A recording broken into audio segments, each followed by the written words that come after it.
All right, let's get started. Tonight I want to pick up with, this is part 7 in our Loving Your Wife. This is part 7 of the marriage counseling notes, all right? This is the last section. We'll be through with this tonight, and then we'll actually get started into the real meat of this whole area of loving your wife like Christ loved the church.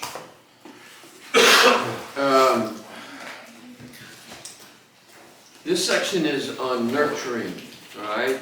Rachel, you had mentioned that word no, you mentioned the word cherish, didn't you? Cherish.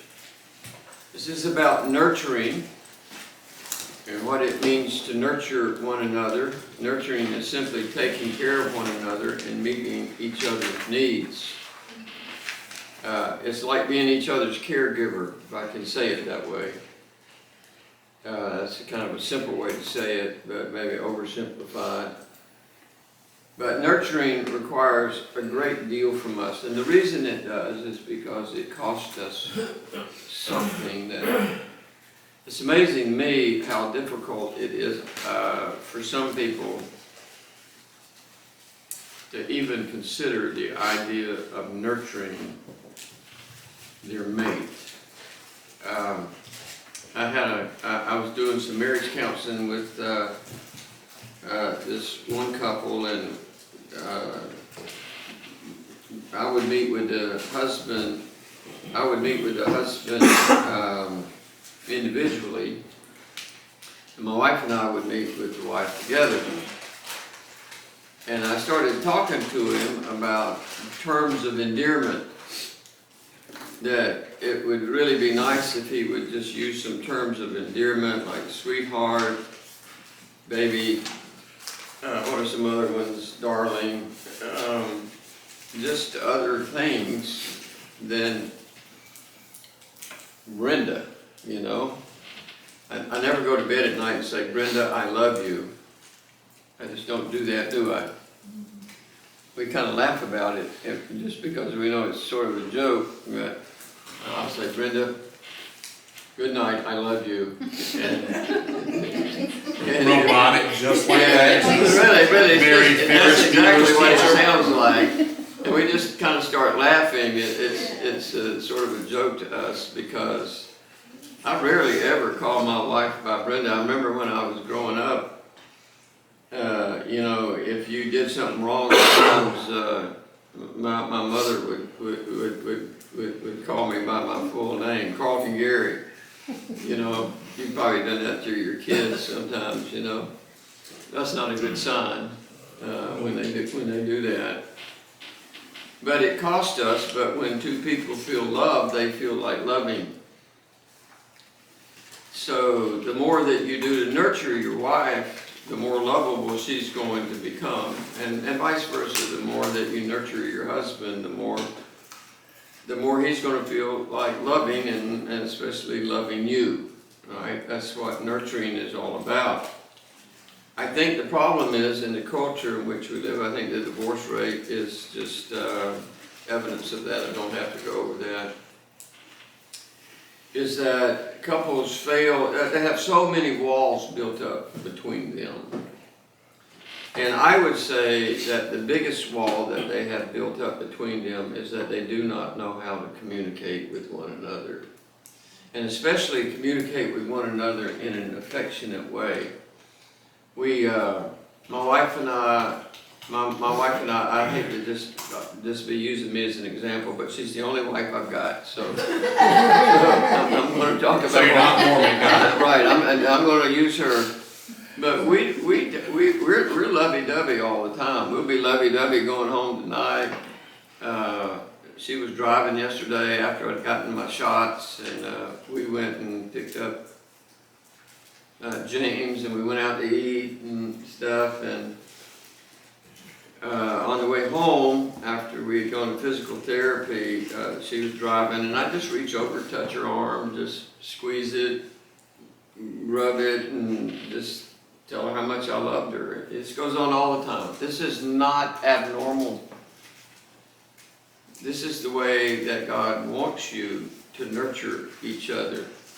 You know, this is the way that God wants you to love on each other all the time. And so when you fail to do this, when you fail to care for each other's physical and emotional needs, what happens is that you begin to cycle in and out of the wrong things. You cycle in and out of resentment and anger and disappointment, and when you do, you're talking about all of those kind of things. You're expressing that to your partner, which is really, really not good at all. So all of that, if you don't change something about that, it's like a snowball going downhill, right? It just gains momentum.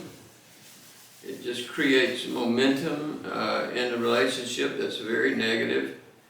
And lovers turn into enemies, or they look somewhere else for the care and the attention that they thought that they were going to get out of their marriage partner. And they just never get it.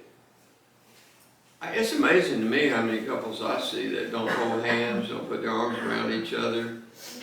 How do you teach somebody to do that, that will say to you, I just don't like doing that, I can't stand holding hands, it just gives me like a yucky feeling or something. They just like refuse, they don't want to take that advice like that. You should hold your hands or something like that. Not talking about James. I don't know. Late disclaimer. Let me just say, to answer that question, Cindy, that some things are caught rather than taught. Some things are caught rather than taught. You know, you can't just teach somebody to be affectionate. They have to see it in action. I mean, it has to become visible to them. For us, I mean, we're all mature adults here in this room, and it's not, we can talk about these things, but our children are the ones that are going to catch it or not catch it, you know, if we don't show affection to one another. My children, they love how affectionate that my wife and I are with each other all the time. And we love being around our children, but if we go out to eat, we're still like little lovebirds that just got married last week, you know. And isn't that right, sweetheart? Yes. You're the only wife I've got to ask that question. True. Yes. So I think the issue here is that the stakes are very high. The stakes are very high.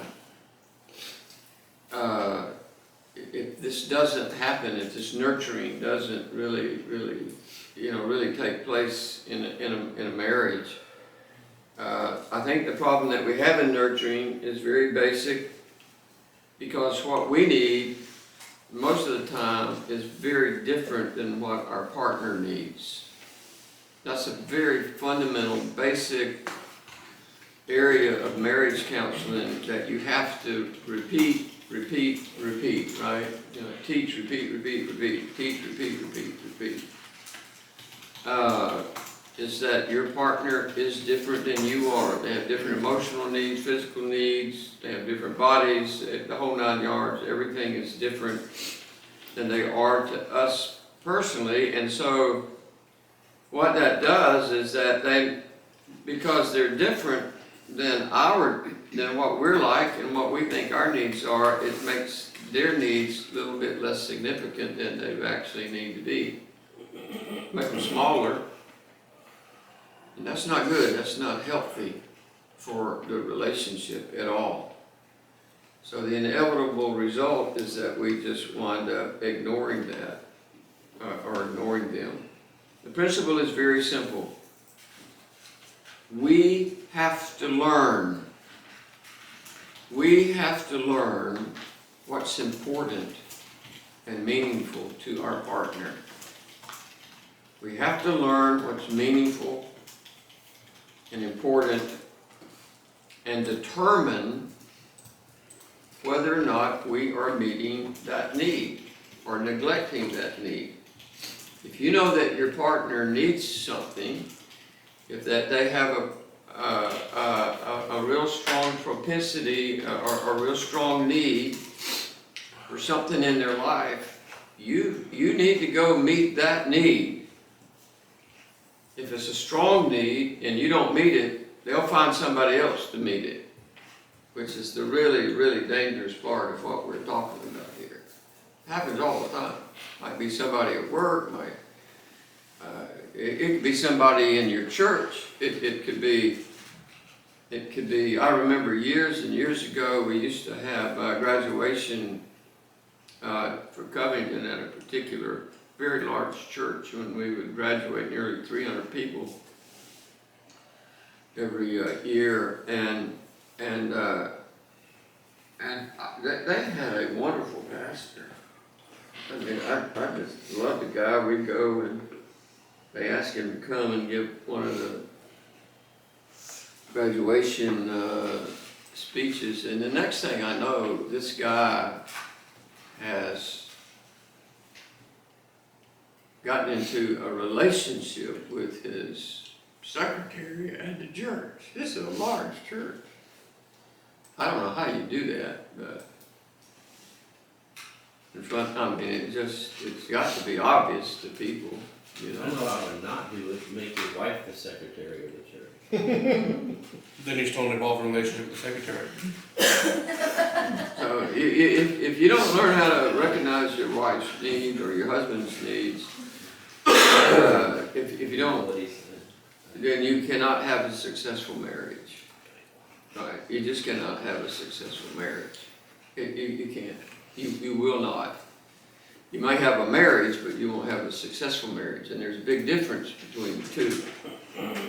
So you got to find out what nurtures your partner, and then gladly and lovingly do it. And what you will find is that the little things matter the most. The little things matter the most.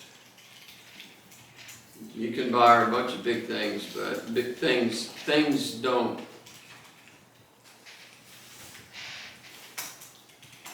Things aren't affection, right? Affection is physical, it's emotional, it's verbal, it's spiritual. It's not a thing that you can go down to Walmart or some store and purchase. I want you to go to Ephesians chapter 5, verse 28 and 29, and it provides what we want to call the principle of nurturing. The principle of nurturing. This is just, should be obvious to anybody that handles the word, but Ephesians 5. 28 and 29. It says, so husbands ought to love their own wives as their own bodies. He who loves his wife loves himself. For no one ever hated his own flesh, but nourishes it and cherishes it, just as the Lord does the church. So you would underline the word but, which is a big word for me, but nourishes and cherishes it. In the same way that you nourish and cherish your own body, you take care of it, you wash it, you scrub it, you feed it, you love it, you know, you look at it. I mean, if somebody gives you a picture that you're in, you don't look at anybody else until you find yourself first, right? Isn't that the way that it normally I've never works? thought about that. Oh, sure you have. No, I'm not saying I haven't done it. I'm saying I've never thought about that. Like, I've never realized that it makes sense. Yeah. Sorry, go ahead. No, you always look for yourself first, and then you look at everybody else. Changing everything. About So cherishing involves taking care of your partner in a tender way. You're just very tender about it. It's physical. I mean, there's no way to get around us talking about the physical side of all of this. It involves protecting them with every bit of strength that you have. You can say whatever ugly thing you want to about me, but please do not say anything ugly about my wife. Please do not say anything ugly about my wife. It's not going to be a good day for either of us. It's just, you have to protect your wife. I mean, that's what God wants you to do. That's what He's asking us to do. I think it involves displays of affection, and I think it's constant affection, daily affection, writing notes to one another,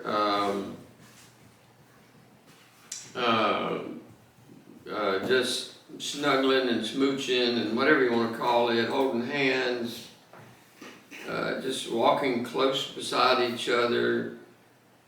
I have never figured out why when we have people that we pick up to go somewhere and they get in the back seat and the woman sits on one side and the man sits on the other. I'm sure there's a reason for it. I don't want to discredit that people have good reasons for what they do, but if I get in the car in the back seat, then my wife will probably be in the middle, but wherever she is, I'm going to get close to her because I want to be with her. I don't want her to be sitting over there. Maybe we have a grandchild that is separating us, and that's perfectly okay. The word cherish. All right, everybody listen very carefully, just so that you'll get an appreciation for what these words mean. It comes from the same Greek word for caress. It comes from the same Greek word for caress. It speaks of providing the physical affection. I want you to think of nurturing as providing physical affection for your partner's needs. It means, it carries the idea of encouraging, it carries the idea of support, but I think I would leave it as what they need for physical affection. We're not talking about sex here, right? It's the idea that sex begins in the kitchen, right? We're talking here about just normal, physical, hugging, holding hands, caressing, those kind of things that go on, should go on in a marriage. I see so many couples that I don't think it does go. And, but I want to make one really, really important statement, based on verse 28. Everybody look at that. This is very important to me. These are ministry non-negotiables to men that are going into ministry, right? So if you look at verse 28 and 29, I want you to notice one important thing. The commandment to cherish this way is directed to the husband. There's no place here where it actually directs it to the wife. Even down in verse 33, it says that the wife is to respect her husband. So he nurtures his wife affectionately, and I think when you add verse 33 to it, she responds with deep respect for her husband.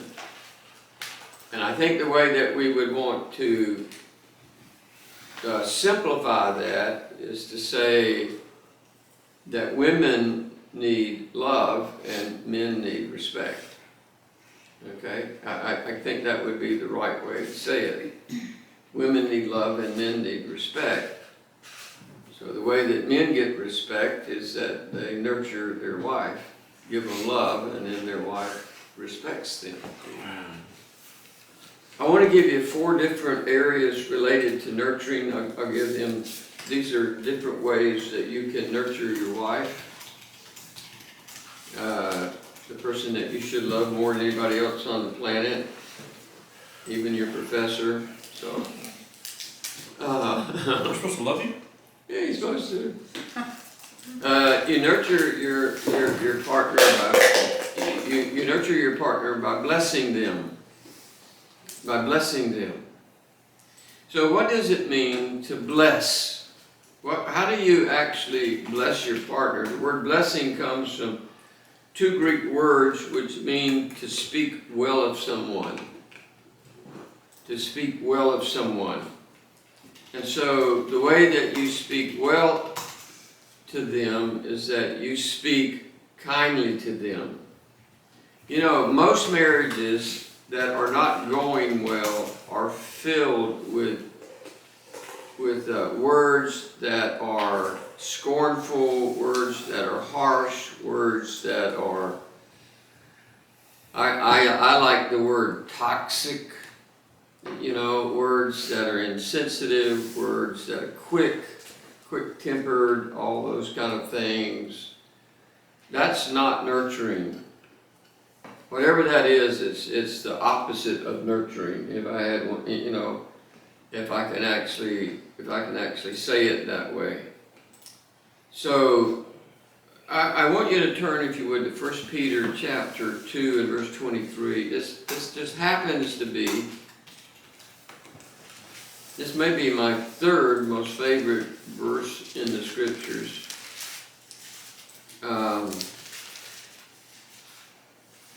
When I was teaching to Peter at my church, this was the one verse that I could not get away from. But when we're reviled by our partner, what happens is that most of the time we revile back. If they yell at us, we yell at them. If they start arguing loudly, we get loud and argue back. But that's not what Jesus did. It says here in verse 23, it says the following about Christ. It says that when he was reviled, he did not revile in return. He just did not revile. He just did not, he made a choice. I'm doing some study for a series that I want to do on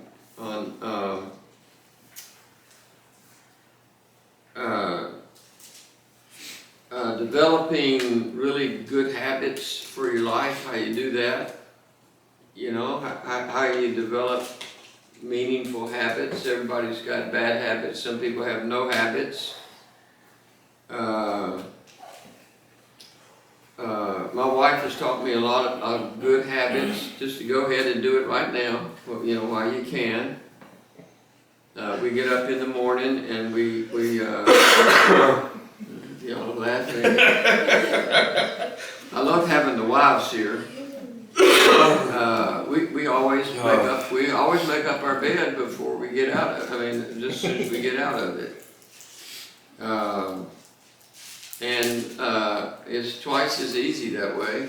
Did you tear that out of your Bible? Now, we've been over this before, because I have that verse circled, and I have it says how we are to respond to circumstances. So we went over a lot. Is that part of your Bible that came out? Yes. Dr. Newman. You know, my Bible used just to fall open to 1 Peter.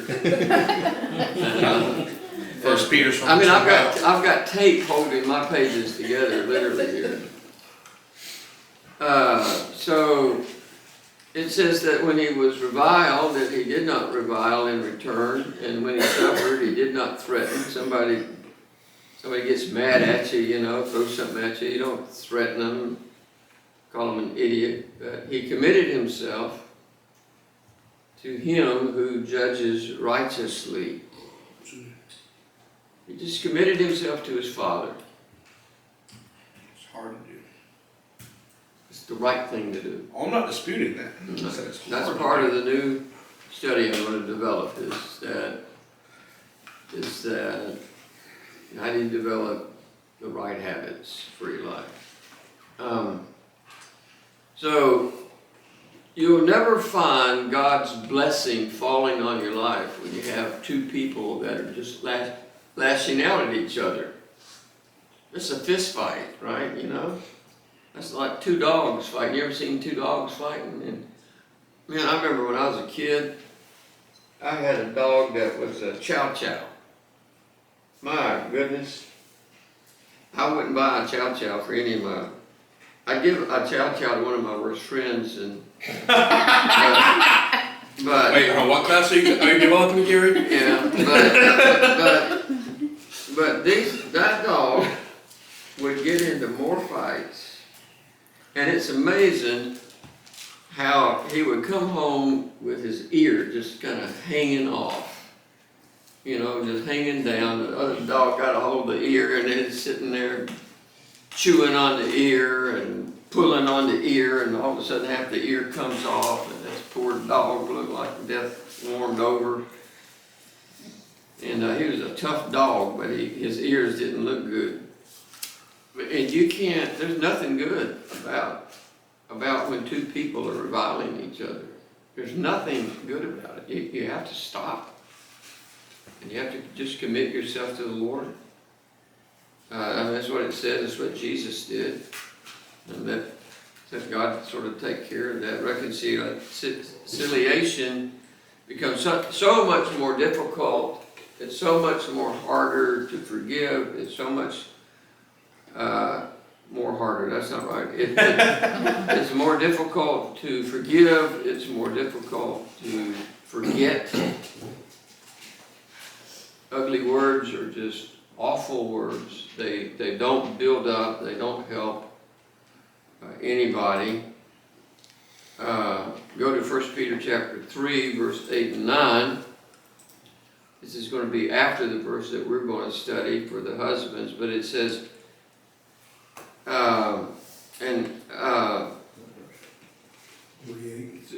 3, 8 and 9.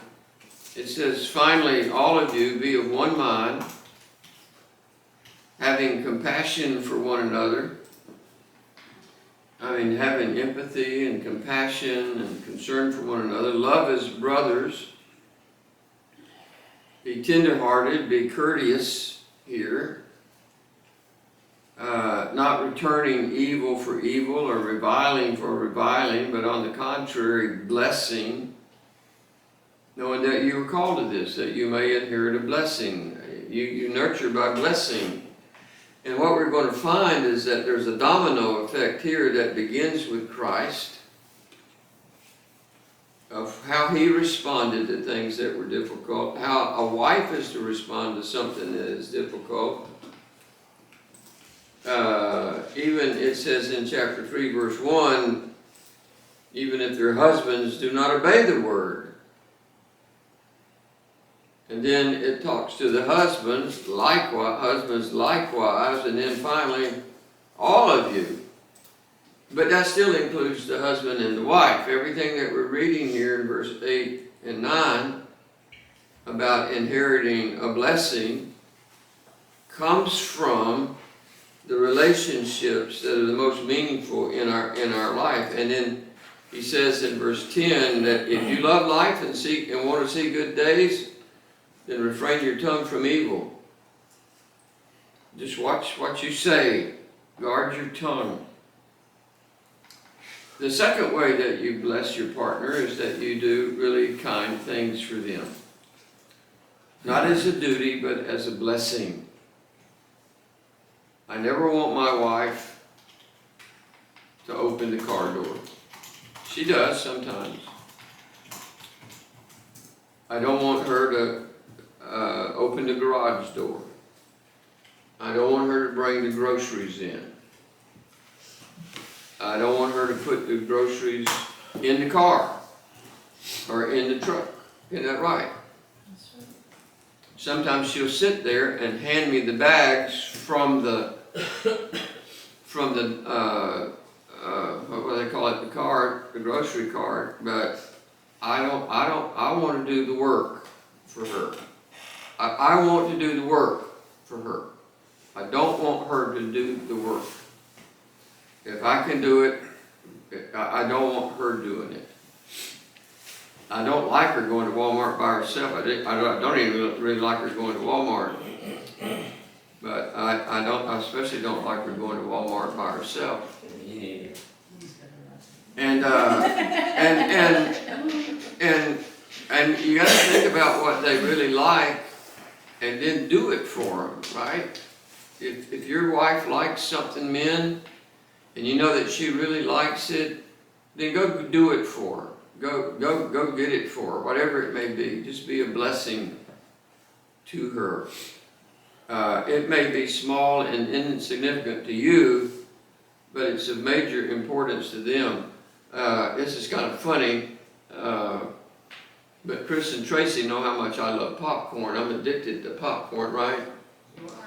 But I love leftover popcorn. I don't care if it's hot or nothing. If it's chewy, it's okay with me. So when they go to a movie or something and they have some leftover popcorn, they'll bring it to Gary, you know. And I appreciate it, and I go home and eat all of it. You can ask my wife. I don't let popcorn, we don't throw popcorn in the trash. I mean, it can stay up in, we cook popcorn on a regular basis.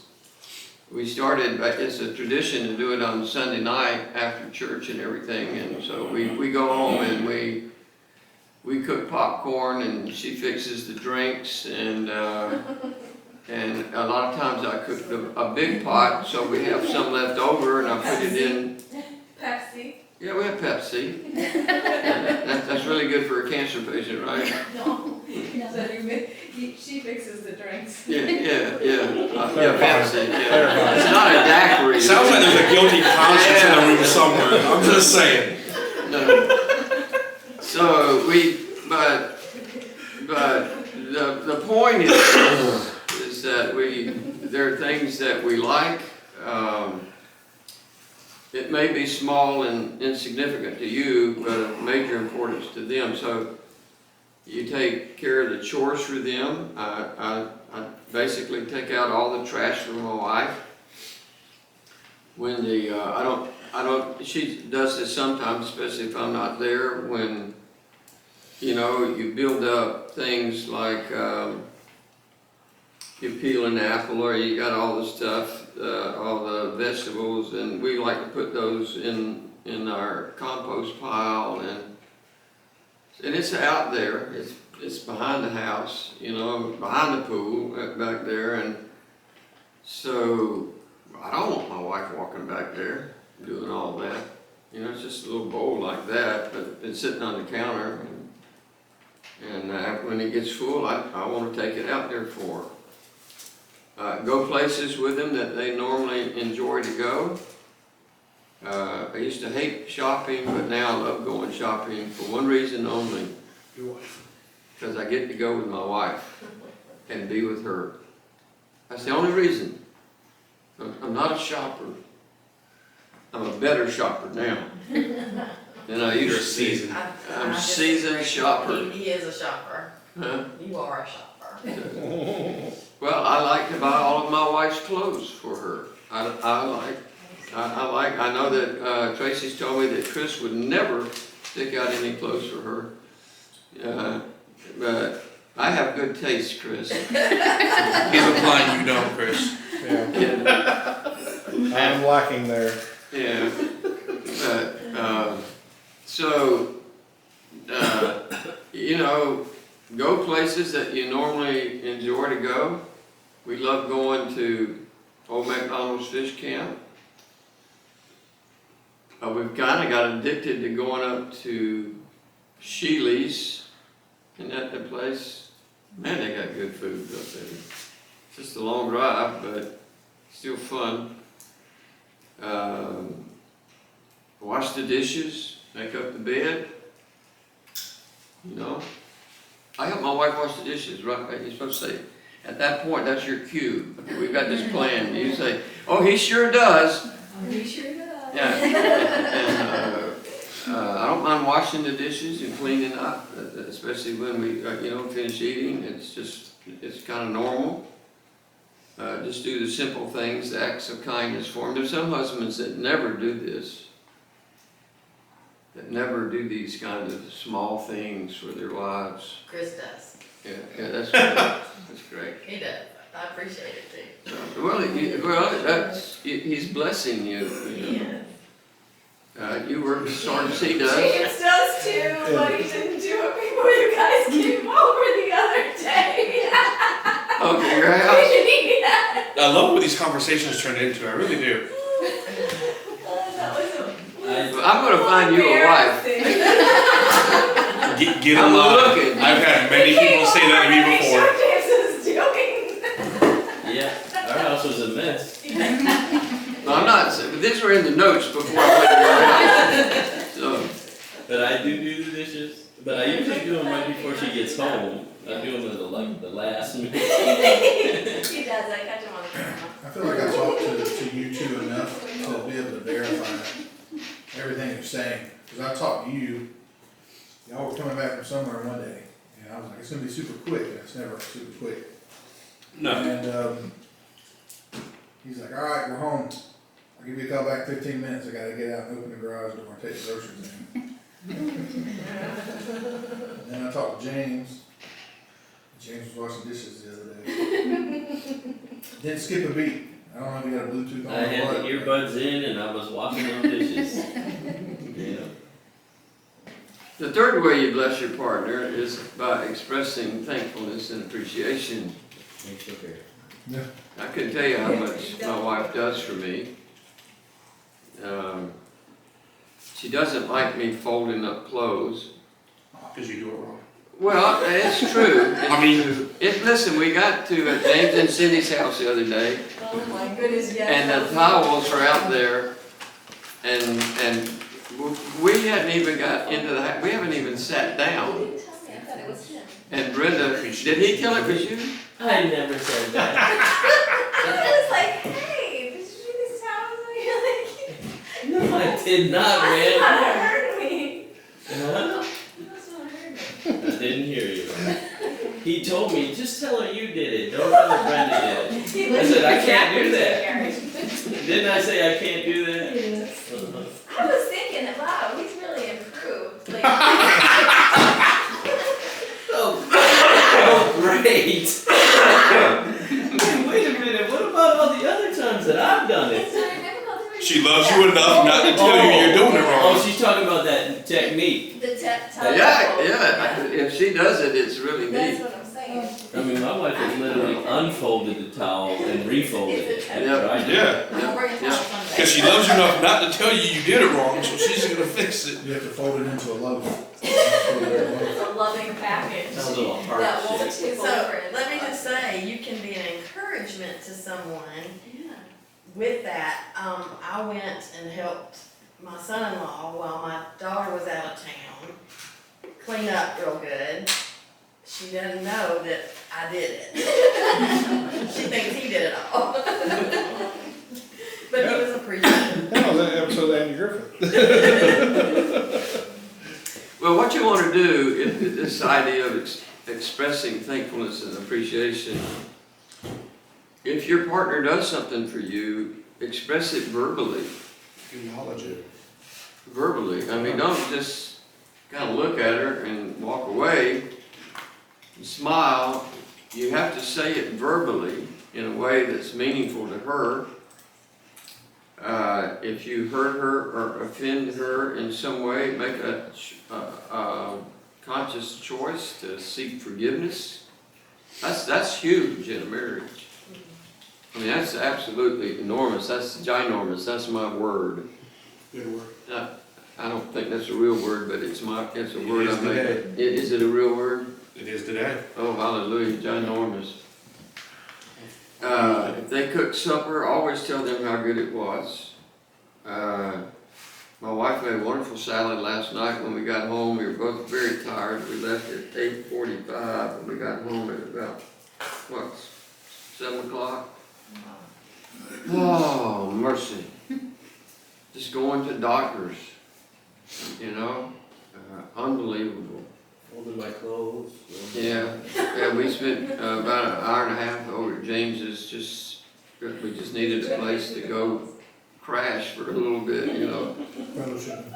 If you see them seeking God, let them know what that means to you. My wife gets up every morning and has her time with the Lord. Unless we gotta be at the doctor real early, like we did the other morning. Get my blood work, get my shot, I had to get my shots, the other morning. So, pray for them when you're with them. I think when I pray for my wife out loud, when she can hear it, it really means something special to her. I can't tell you. I cannot tell you, men, what I think it means to your wife to pray out loud with her or for her so that she knows that you really care for her. The fourth way to bless your partner, this is the last one, is by asking God's favor on their life. I pray for my wife more than anybody. She doesn't know how much I pray for her, but I pray for her more than anybody because I appreciate her more than anybody. I love her more than anybody.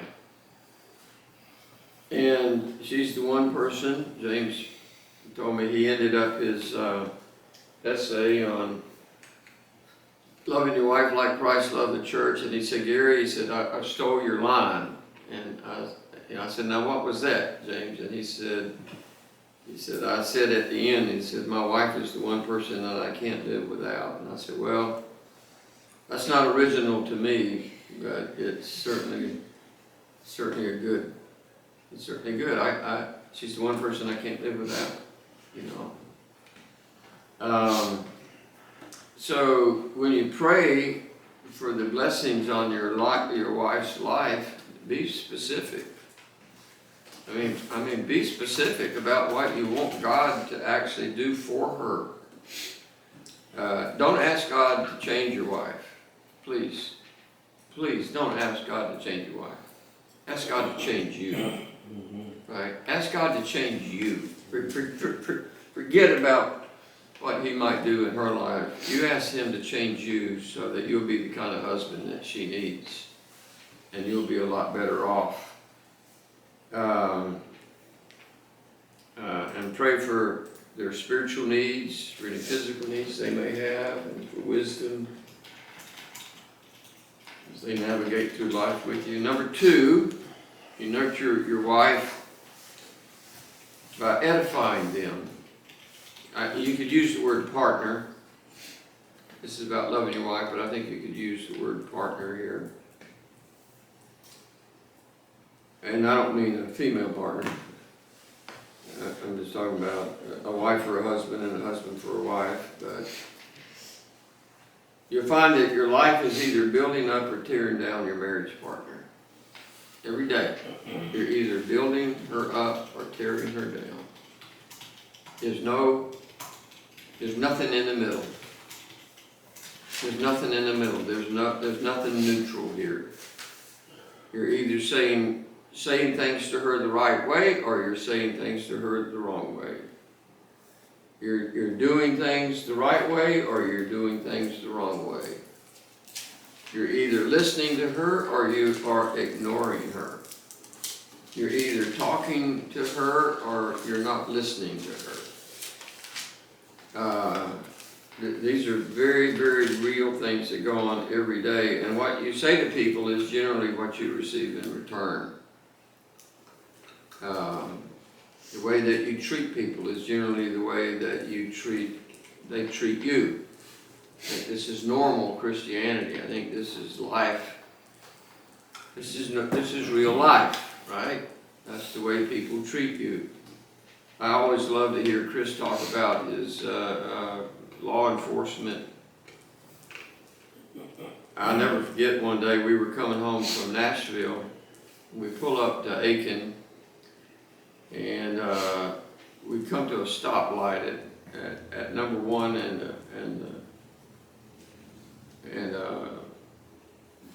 the bypass in Aiken. And Chris is, he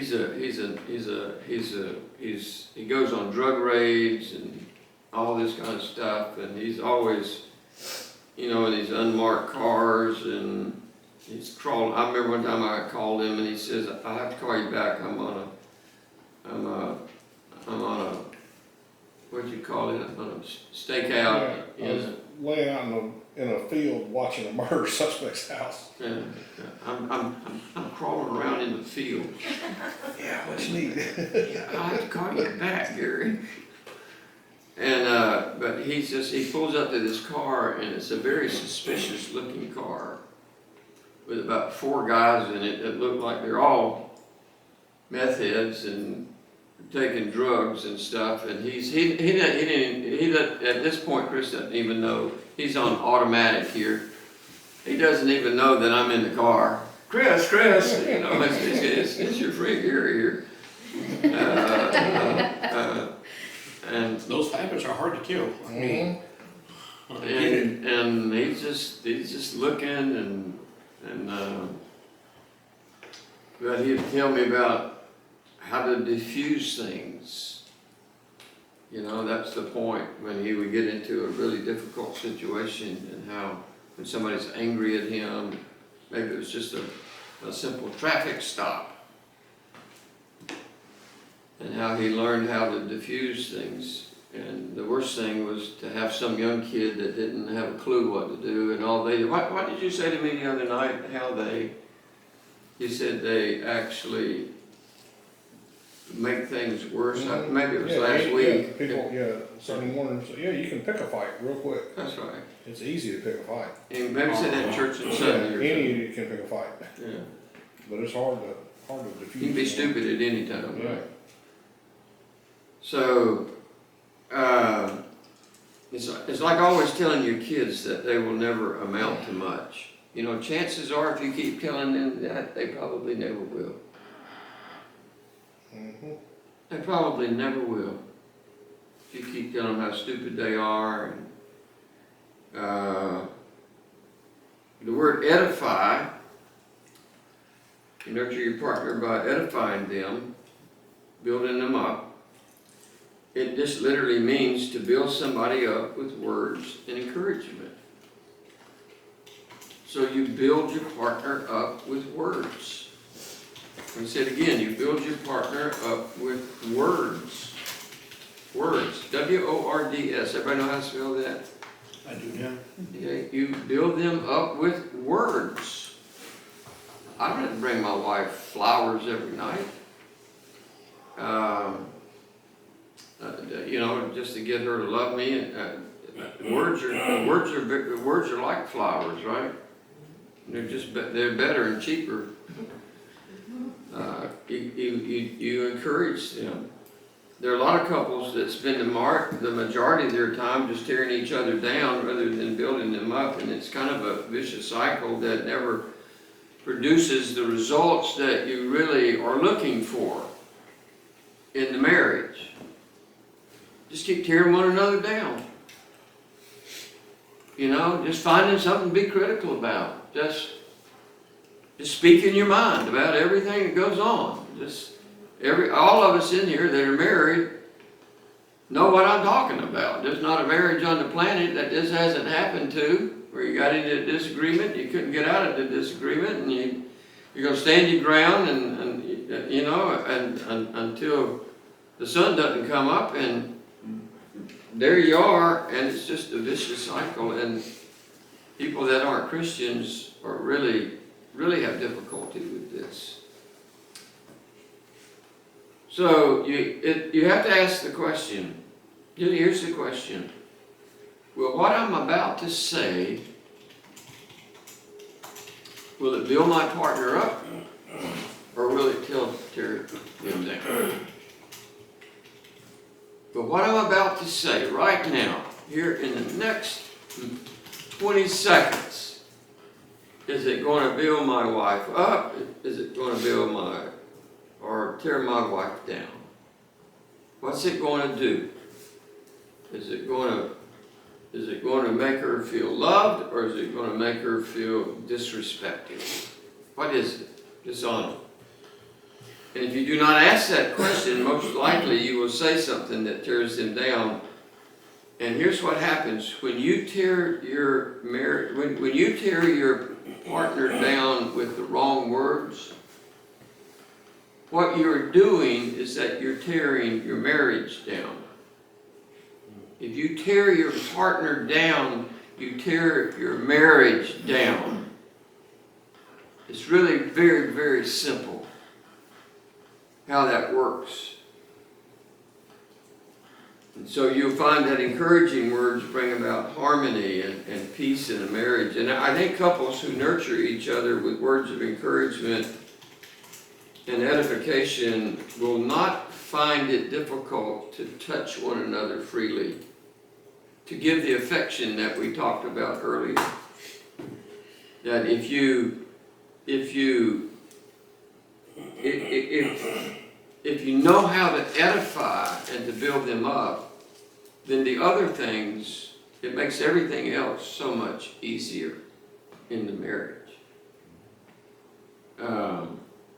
I'm just telling you, the older that we got in our marriage, especially after the kids left, I don't know what that did. But we never had the empty nest syndrome. It worked the opposite for us. It was like, boy, this is nice. This is really nice. They finally have grandkids, and they'll bring them over to your house, right? But you can take them back at the end of the day. Or the next day. The next day. So, hey, I think you'll find couples that criticize and tear each other down rarely find touching and intimacy possible. You can't just have an argument and then go be affectionate. That doesn't work. That doesn't work. You can't do it. It just doesn't work. You don't want to be affectionate with somebody that just got ugly with you and criticized you and said ugly things to you. I want to give you 4 ways to edify your partner, okay? 4 ways. This is still under number 2. So listen carefully, write these down. They're in your notes, but write them down so you'll remember them more. Make the decision never to criticize your partner. Make the decision to never criticize your partner. Stop bringing up things that happened 30 years ago. Please. Please. Don't talk about something that they did. Well, I remember what you did. Those words are just a death knell to intimacy and to a meaningful relationship. Do this until it becomes a habit that you just cannot. It's a great habit. Yes. This is B. That was A. This is B. Or 1 or 2. Discern where your partner needs encouragement and give it to them. I am just amazed at the kind of words that I hear couples speak to each other in public with other couples. It's like they're trying to outdo one another. You ever been around people like that? Have you ever done that yourself? Where they'll say something and the other one will just kind of laugh and giggle and just say something harsher and more critical, and next thing you know, you have a verbal fisticuffs going on, harsh words, demanding words, and the result of all of that is that they have a marriage, they are developing a marriage as they go that has no intimacy, it has no oneness. It just doesn't have any intimacy to it. Because they're tearing their partner down rather than giving encouragement to them. You will never know how powerful your words are. Everybody listen. You will never know how powerful your words are then until it's too late.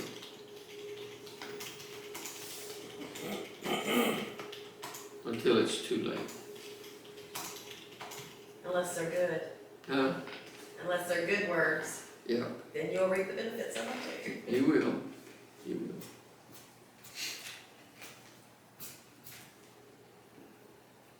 Number C, always seek your partner's opinion and input about your marriage, your decisions, and your life. You cannot, in a marriage, you cannot make major decisions without each other's input.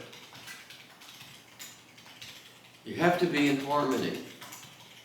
If you can't make decisions in harmony, then in essence, you cannot have harmony in your marriage. Decisions are very, very important, especially how you spend money, what you spend money on, investments that you make, all those kind of things. Number D, provide an atmosphere of acceptance and unconditional love to your partner. These are still marriage counseling notes, okay? To young couples that are just getting married, and to older couples that are struggling. Provide an atmosphere of acceptance and unconditional love to your partner. I've told you many times, I'll tell you again tonight, my wife doesn't have to change a thing. I don't want her to change anything. I love her just like she is. She doesn't have to change one thing to satisfy me. Not one thing. Not one thing. You have to figure out how important that is to her. Pressure's off to be perfect, right? I love you just like you are. And I think that she loves me just like I am. There may be a few things I thought she might want me to change, but she doesn't tell me. Let me put it that She way. does it for you. She got rid of the chair. The chair? She got rid of the chair. Oh, She does yeah. it for you. But she taught me good habits. That was the good part. Huh? It's a blessing. Cindy's back there instigating with your wife. I watch her. I know. I know what's going on back there. Those girls are having fun. You know, I think that a lot of places that homes are much more like battlegrounds than they are refuges, you know. They're not a place of peace and relaxation. They're a battleground. That's how I grew up. Huh? That's how I grew up. Me too. Went to sleep every night with Daddy yelling, all the stuff. Sunday was fighting day. Sunday was fighting. Sunday was fighting and arguing day because they already been around each other Friday night and all day Saturday. So it was fighting day. Wow. 5 o'clock. I mean, 5 years old. I'd just leave. Oh yeah, that's Walk across the neighborhood to my grandmother's house. that's a regular occurrence. Yeah. But he'll tell you law enforcement Sundays are some of your worst domestic calls. Yep. Because they've been Especially around. surrounding the Super Bowl or that big sporting 3-day event. weekend. Get Oh, a yeah. 3-day weekend, the third day of that 3-day Uh-huh. weekend, that's when you develop it, Carl. Yep. Sorry. Especially when it's raining. Oh yeah. Yeah, When it's stuck in- raining and they're stuck stuck up inside. together all day. Oh yeah. Stuck inside. All three of us can tell you. Been in law enforcement long enough. We see it. Mm-hmm. There's a lot of truth to it. Number 3. No, I believe you. I believe you. I think there should be number 4. No, this is number 3. years. What? I got A, B, C, and D. Yeah, but this is number 3, and nurturing. You nurture your partner by So sharing. back to the Okay. numbers. All right. Gotcha. You nurture your partner by sharing with them. Your wife wants to talk to you. She wants to know what's on your heart, what's on your mind. No secrets, right? No secrets. No secrets. There's nothing. Listen, I don't have my phone on me. I give me my wife my phone. She can go look at anything on it she wants to. You can go check anything out. I don't care. There's no text on there to somebody else. There's no sites that I'm going to. And the more that you share with each other, the closer you become. the more you talk and share. Some couples can get in the car, go to church, and never say a word to one another, right? I know one couple that the wife doesn't come to church anymore because she get in the car after church and they wouldn't talk. They wouldn't say anything. It's like a dead zone. You know, it's like, And it's not even because of a phone. right. It's like, what's wrong with you, sir? You know, what's wrong with you? Talk to your wife. Share your life with her. We live next door and we talk on the way. Huh? We live next door and we still talk, get a lot in on the way to church. My wife and I, when we come to church on Sunday, we pray the whole time. We pray the whole time. And we pray for everybody. Everybody in this room gets prayed for. By name. By name. That's one of the reasons why I come. Because I want to spend time with him on the way here and back. Hallelujah. We love having you here. I enjoy it. The women add a lot to the class, especially this here about loving your wife. I must say, it's not as fun sitting in the back watching heads go back and forth. It's not. It's entertaining back there. Yeah. Sharing needs to touch every area of your life. Every area. Your job, your work, your time, your activities, your pleasures, your interests, your ideas, your goals, and I think as important as any of those things, the values that you have, you know, where your heart is on things.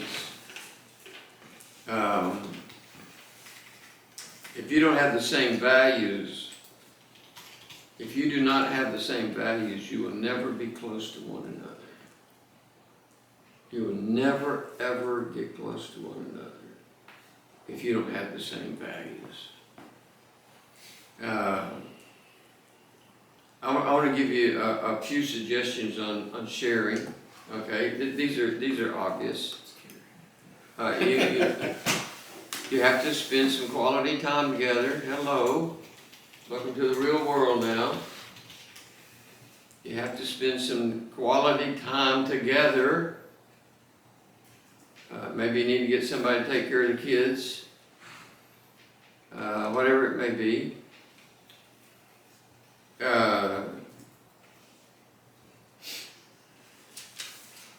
If you do have kids, a lot of times this happens once they go to bed. If they go to bed and you need quality time, turn the TV off, right?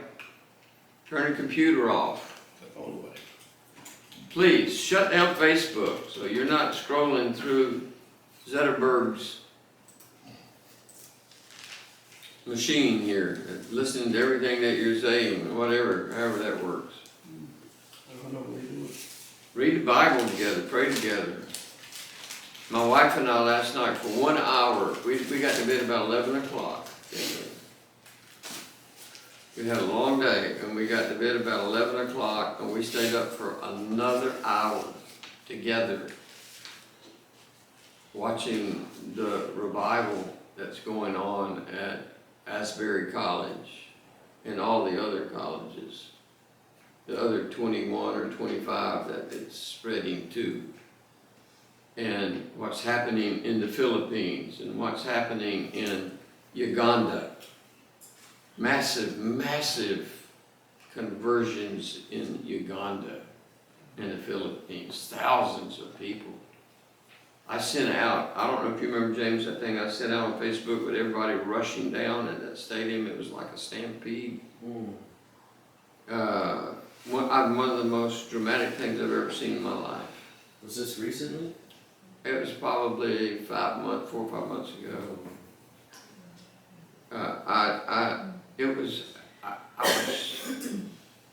It was just a move of God and people just singing. And And I was so encouraged by what was going on up at Asbury College and just the simplicity of the message that the young man preached. He's just a young guy. I mean, I think everybody in here would be older than he was. And just simple about prostrating yourself before the love of God. Just, it couldn't have been any simpler of a message. If you haven't watched it, you should. We watched it a couple times. Yeah, I'm just saying, it was just, this is what God used to spark this. And so we watched it for an hour. It was after 12 o'clock before we went to bed, and I mean, we just watched one thing after another, and Do you think he's gathering everybody up to call the church home soon? say that Do again? you think he's gathering up everybody that he wants to call the church home soon? I mean, do you think that's where that's going? Well, Revival springing up, maybe he's. my opinion is worthless, but I kind of think yes. Like a last call, kind Well, of. It's- yeah, everything's ramping It's up. closing It just time, but everything in the world's ramping up, Yeah. and there's got to be balance, ramping up on the good side too, besides just all the bad Yeah. stuff. I'm not a prophet or a prognosticator, but I think yes. I think we're right at the door of the end. You know, we're right there, and there's a lot that we can't do anything about, but I love what I'm seeing God do. You know, and I hear people criticizing it, and I read, there was one article on there last night about what you gotta be aware of, and I'm thinking, brother, get out of the way. You know, just, please, would you get out of the way? I'm not even gonna listen to you. This is pretty real stuff. People traveling from all over the world to come to this revival that's been going on for days and days. I think they've moved it and changed the time, but I saw one clip that was supposed to be demonic possession healed in the middle of everything too, right there on the floor in the church. I'm sure that there would be. I mean, I would suspect that there just would be. Share your feelings, say I care about you, I love you, I need you. Those are easy words. I love you, I care about you, I need you. Hello guys. You know, those are the kind of things that you want to say on a regular basis, on a daily basis. Riding in the car, going home tonight, going to bed, getting up in the morning. Did you know that they have determined that a little short kind of hug doesn't mean much to people? So I changed the way I hug. How long? What's the? It's about 20 seconds at least, sometimes longer, about 30. Why'd you just cringe, Alex? Yeah, are you gonna go hug her when just after I said that, make up? It's gonna practice. Right. So, just do that. Gary, do you think it's possible you can have a husband that's called to the ministry, but the wife is not called in any way to a form of ministry? Would God do that?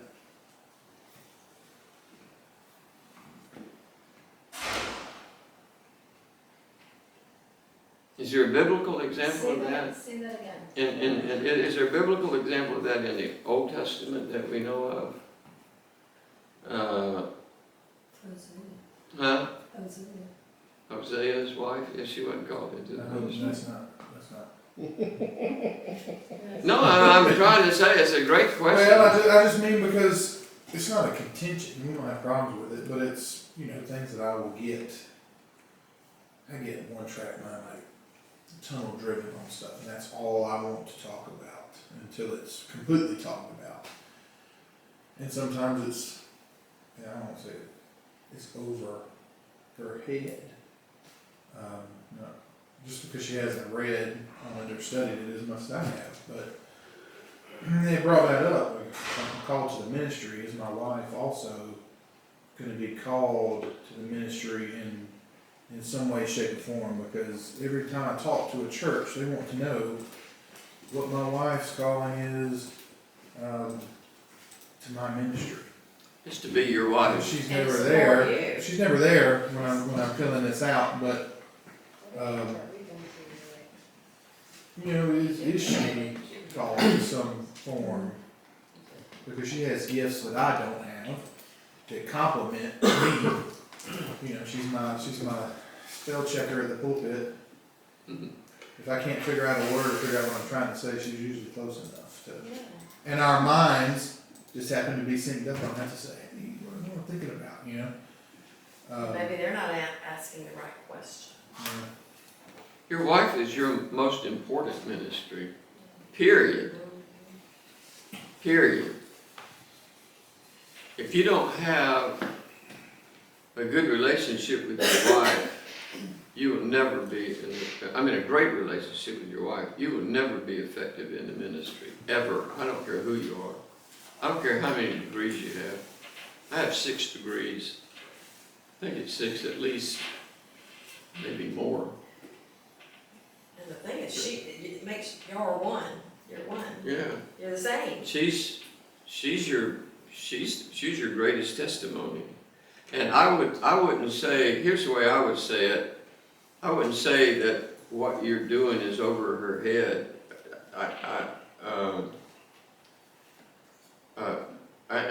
If you think that, I would say, but it's not over her heart, right?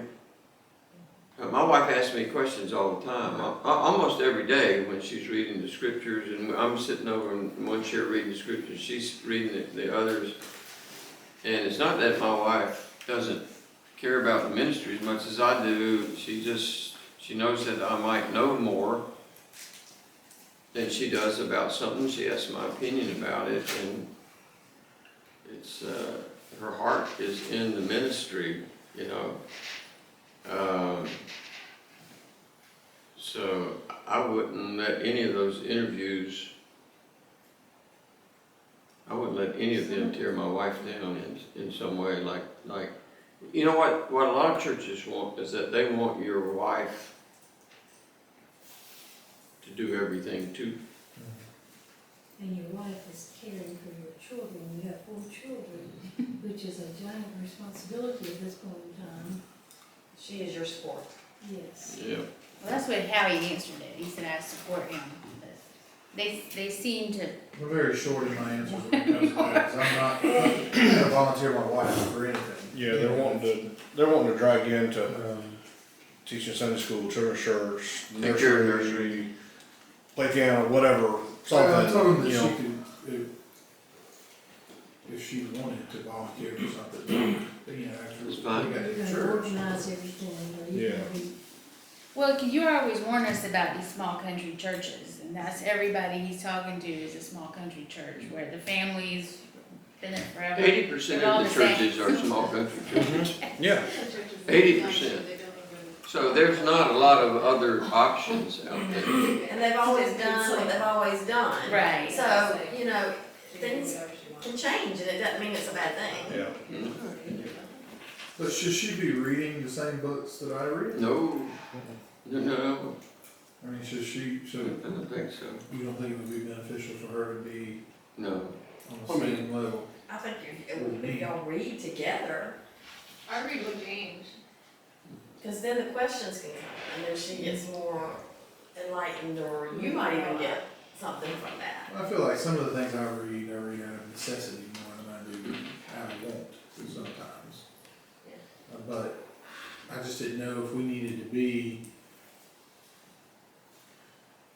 I want my wife to read. equal, you know, on I- level ground when it comes to that time, so that, you know, we do kind of think more like, she knows what I'm gonna say, or I know what she would say in a situation, or where she would stand doctrinally or biblically on any given subject. I want my wife to read whatever she wants to read. And most everything that I'm reading, I'm gonna teach on.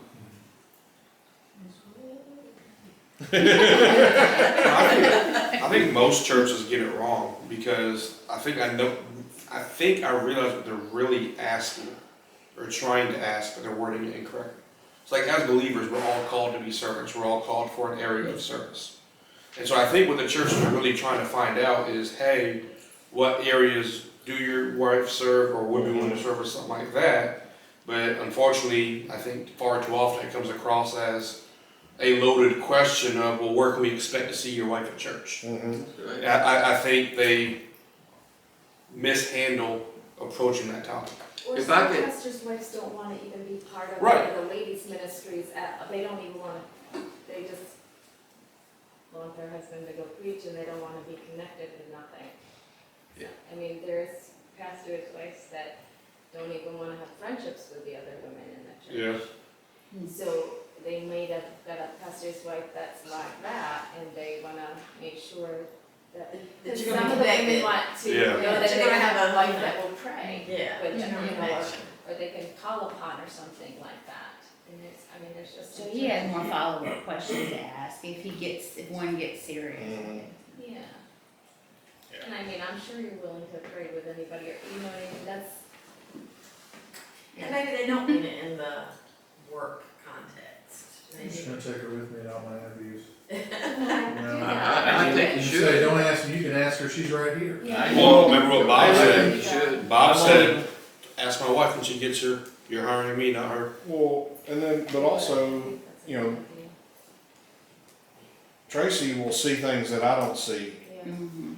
and I see things that she doesn't necessarily see. You know, we have different perspectives on things, and she might read somebody different. It's like, well, wait a minute, because if you're making a commitment to pastor a church, you gotta be part of it too, and wholly invested, you know, completely invested in that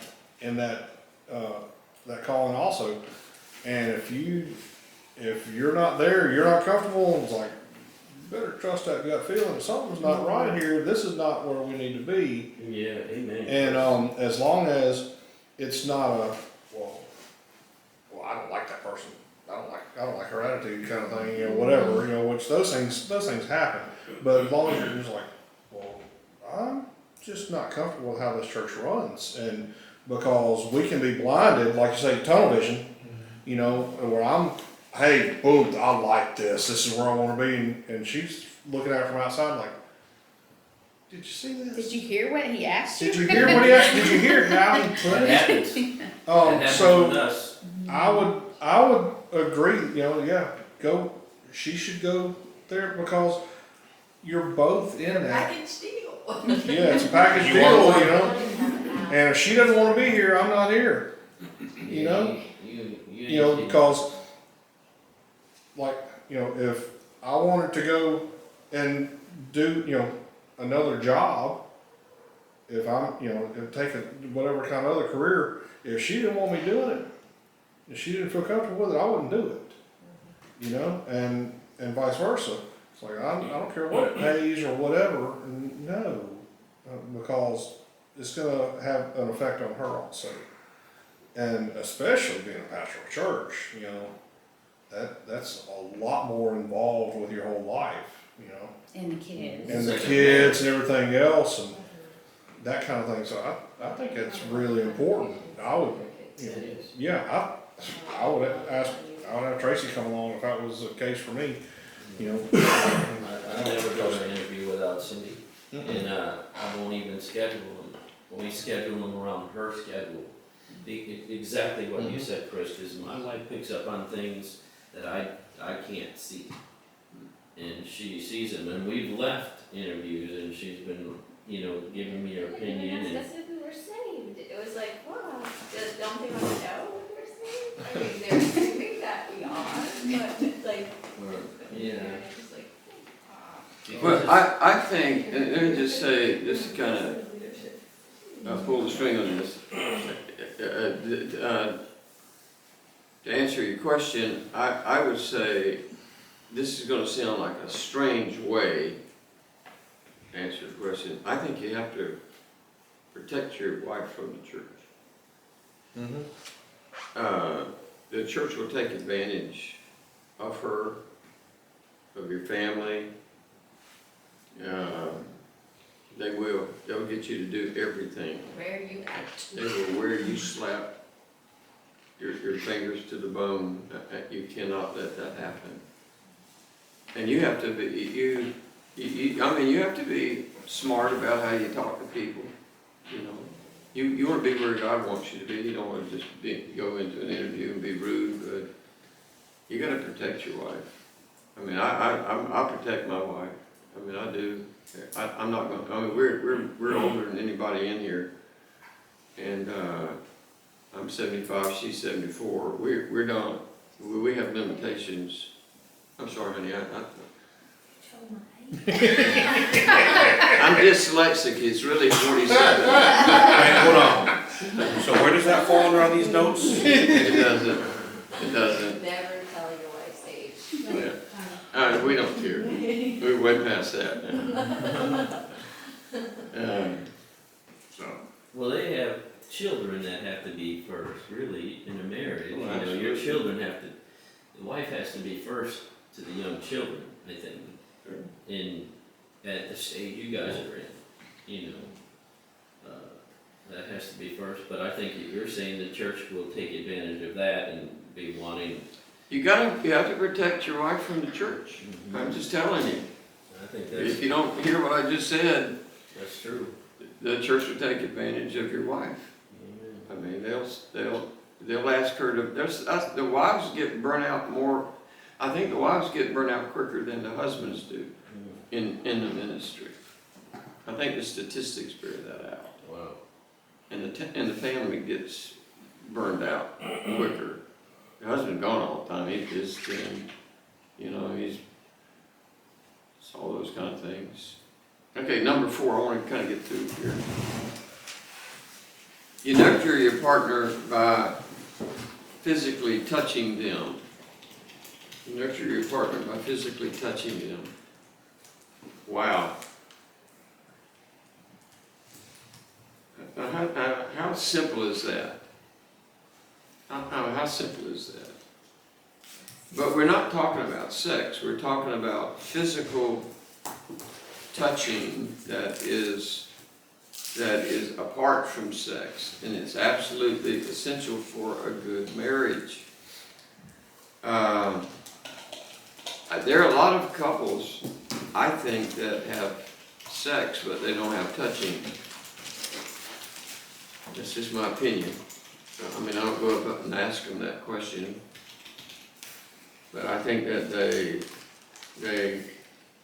I've heard so many stories about, in marriage counseling, about their sex life, but I don't get the idea that they touch one another. Did you know that babies can actually die if they're deprived of touching?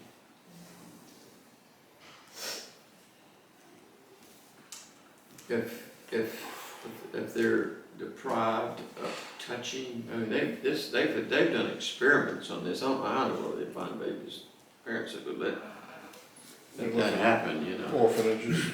I guess, but it's still cruel to me to even try to do that. So what not touching each other produces is withdrawal from one another. Where you just begin to withdraw, don't touch me. It's that kind of thing. So how can you ever be intimate with somebody that you're not willing to touch? I'm just talking sitting close to each other, holding hands, rubbing the leg, rubbing their arm, doing massages on their neck, hugging, just always being together physically, just touching all the time. Just touching. It doesn't matter if you're driving or washing dishes or just coming out of the bedroom in the morning, whatever it is, you find a way to go touch one another. touching always makes expressions of love easier. You know what I just said? Touching always makes expressions of love easier. It's easier for you to give it, and it's much easier for them to receive it. If you only do it when you want sex, they don't appreciate it. I don't blame them, right? I don't blame them. A lot of times when my wife touches me, she always tells me that she loves me. It's like it goes hand in hand. It's like we always, when we're walking somewhere, because my wife has, been going to physical therapy now for 3 months or something, and help her with her back and her hip and all those kind of things. But when we go outside, I grab her arm and I do not let her walk by herself. Sometimes she'll say, "Let me hold your arm instead." You know, if she's more comfortable with that, that's fine with me. I want her to know that I'm holding her, I'm touching her. This happens every day. This is real life. I think a hug always seems to make things feel better. Try it for 20 seconds. It'll seem like a long time to you. That's our homework. Huh? I said that's our homework. She answered up quick, James. It is. It is. It is. And you wouldn't believe how enjoyable it is to just linger in a hug. Okay, get your timer out. You don't need a timer. James said he's breaking records tonight. Sorry. This is non-sexual touching, right? It's not sexual. It's just bonding with one another. It brings comfort. It brings support. Maybe ballroom dancing lessons together. We could do lots of touching. We'll come. That's how we met. Under the guise of ballroom dancing. Oh, wow. We were supposed to go. Wait, hold on. So 1B said do things for them, not. Sorry. Give each other massages with some kind of nice lotion. Do it. Just do it. Just find one and do it. Alex, I'd like to see that dancing. I'm sorry, I know. This is one of those subjects, that most people don't want to talk about. That's everybody else wants to. That's the problem. Everybody else wants to talk Just about one it. person doesn't. Everybody else wants to talk about it except the people that are married, when you give a massage to somebody, it lowers their blood pressure. It relaxes them. It creates a different mood and a different atmosphere. It lets them feel loved. That's the right way to say it. You're taking the time out to do something to really help them. I think it's right.